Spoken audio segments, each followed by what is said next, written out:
सलग आलेल्या सुट्ट्यांमुळे कोल्हापूरच्या अंबाबाई मंदिरात भाविकांची दर्शनासाठी गर्दी झाल्याचं पाहायला मिळतंय। 2 दिवसात 3 लाखांहून अधिक भाविकांनी अंबाबाईचं दर्शन घेतलंय।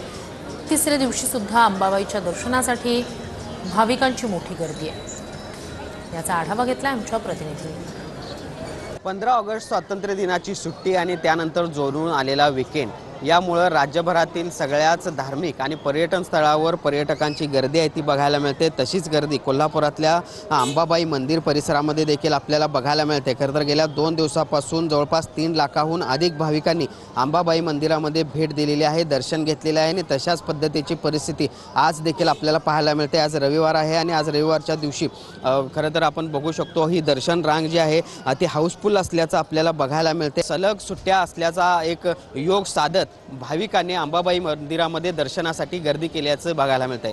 जर्नलिस्ट सुनील काटकरसह भूषण पाटील, TV9 मराठी, कोल्हापूर।